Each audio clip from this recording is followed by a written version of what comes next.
Yo, what is up, guys? It's Toker Sins. Thanks for checking out part 2. If you haven't checked out part 1 yet, go and do that, please, so you better understand the story. This is the night that I actually crashed my parents' car. I also go meet up with Katie, and I redeem myself. I lay that pipe. I lay the pipe. So, I do the same thing. I grab my parents' keys, get ready, sneak out, hop in the car, pop it in neutral, roll it down that driveway, start the car up, and go. I go to Jordan's because I still had some time to kill before Katie was ready to sneak out. I pull up to Jordan's, we drink a little bit, just to get the edge off. Not enough to have any limp situations down there, if you know what I mean. And not enough to be, too drunk. Just to have a buzz to get the edge off. Kill some time there. Now I'm ready to go meet up with Katie. I dap up Jordan. I head out. Roll out to Katie's. Park down her street a little bit away from her house. She comes on out. Gets in the car. And immediately we start chopping it up. Now we're joking around about last time. And we start making out in the front seat. And we climb in the back. Pound Town. Laying it down. Punani Tsunami. It goes well. We finish up. Climb back in the front seat. Talk a little bit more. And I tell her, hey, it's 3 a.m. I should probably get going. So we say bye. I go to drive, and the windows are all foggy. This was before I had a license or anything, so I wasn't very smart with driving. So I start moving in drive, and I'm rolling forward, and I'm looking down trying to find the defroster. It's 10 seconds or whatever, and then boom. I crash the car that's in front of us, and I kind of freak out. I'm like, oh shit. I see it's a Cadillac that I crashed, a newer Cadillac. I was driving my parents' Nissan Armada. It was a turd, but after this occasion, my mom got a new car. She got an upgrade, and I know she was pissed at me for this situation, but I joked with her after about, me crashing the car so she can get an upgrade, and she did laugh about it. So I crash into this Cadillac, and I freak out. I'm like, dude, I don't have a license. This isn't my car. I don't have a job. I can't pay for this. I gotta go. So I pull off.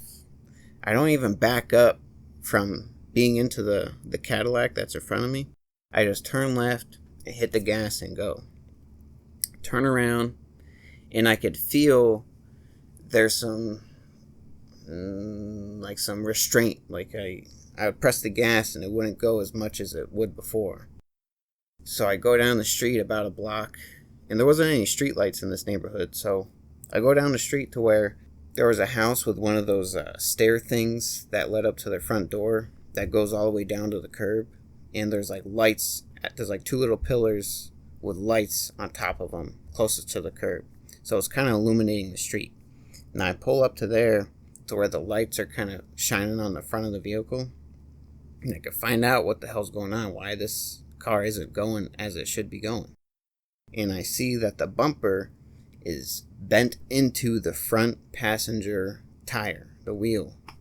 I was like, dude, if I keep driving like this, the friction is going to rip through the tire. And then even if I turn sharp enough in the wrong direction, the bumper is just going to rip right through the tire. And I'm thinking, all right, well, I could get it home with a flat tire. But then what the hell am I going to do then? Because we live in a cul-de-sac, and it's did someone just whip through the cul-de-sac and crash into the front of the car in the middle of the night and drive off? And when I took the car, it wasn't backed in, so the front end wasn't facing the street. So, I don't know. There's a lot of stuff I was going through my brain, and then I think I called up with my friends. I was like, yo, I don't know what to do, blah, blah, blah. And nobody could come help me. Not even that they could be able to help me if they did show up. What would we even do? Bend the bumper back? I guess it's possible, but the whole front end of the car is still messed up. So I'm a block down the road from the car that I hit. I come to my senses, and I'm like, all right, I just gotta call my parents and tell them what happened. I need to tell them I need a tow truck for my car, or for this car, and we need it fast, or else we're gonna have to pay for damage on another car. So I call up my dad. I wake him up. He's like, hey, why are you calling? And I tell him, like, hey, you're going to be pissed with me. And I stole the car and I crashed it. I need a tow truck. He was like, what? You took the car and you crashed it? And I heard my mom wake up in the background. And she's like, what the hell? Or, you know, a lot of colorful language was being said, okay? Yeah, I crashed it. I need you to go over here, blah, blah, blah. And they're like, no, we're not going to come over there. You need to deal with it. You got to call the cops. They're like, dude, come on. I crashed into a car down the street. If you could just help me get a tow truck, I'll help you. I'll get a job. I'll do whatever has to be done to fix your car. But if I call the cops, I'm going to have to pay for the other car too. They're like, no, you got to call the cops. You got to deal with it. So that's what I did. Called up the cops. I told them, hey, I crashed into a car. I'm over here. All right, they're going to send an officer my way. That's what they did. Oh, I also told my parents where I was. I think my dad asked me. So the cops are on the way, and then my dad shows up, and the cop shows up like about the same time. The cop comes out. He's asking me. He's like, hey, what happened? Why are you so far from the car you hit?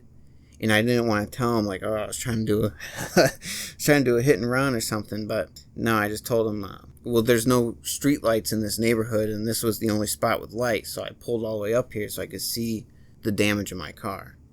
And he bought it. He's like, okay, where's the car that you hit? And I told him, like, okay, we'll go over there in a minute. And my dad said, oh, I want to have a talk with you. The officer, not me. I found out recently, my dad was telling the cop, like, hey, can you just, like, put him in handcuffs or something so he learns his lesson? And the cop was being super cool with me about it. He's like, no, sir, I can't do that, blah, blah, blah. And my dad was like, dude, he doesn't even have a license. He stole our car. He crashed it. And he tried leaving. He's like, no, sir, that's not what happened. The cop was being real cool with me. And he wasn't trying to do what my dad wanted him to do. So we go back down the street to where the Cadillac was that I hit. We go up to their house and we knock on the door. The guy comes out, the owner of the house, and we tell him, hey, I crashed into your car, I'm sorry. He goes, oh shit, really? I was wondering why the hell my dog was going all crazy barking. He was really nice about it. It was his daughter's car and she was visiting home from college. So we had to get it fixed ASAP before she went back to school. My dad, I didn't have any money at the time, so he was going to help cover it for me then I would have to pay him back. He didn't want to go through insurance because then his insurance premium would go up. So he offered the guy cash to repair it, and the guy was cool with that. Later that week, my dad met up with him, and I think they met up at like an auto shop. They got it fixed. My dad paid for it. Then I had to pay my dad back after getting a job and whatnot. But that was it. I mean, definitely wasn't worth all that money just for a piece of ass. It was very fun, though, and I did learn my lesson after that. I'm 99% sure I didn't take their car out again after that scenario. But I do have some other stories of me and Jordan stealing his grandma's car. But thanks for tuning in. I appreciate the support. Please subscribe and like the video if you enjoy stuff like this. And stay tuned because I'll be uploading more videos like this at least once a week. Thank you.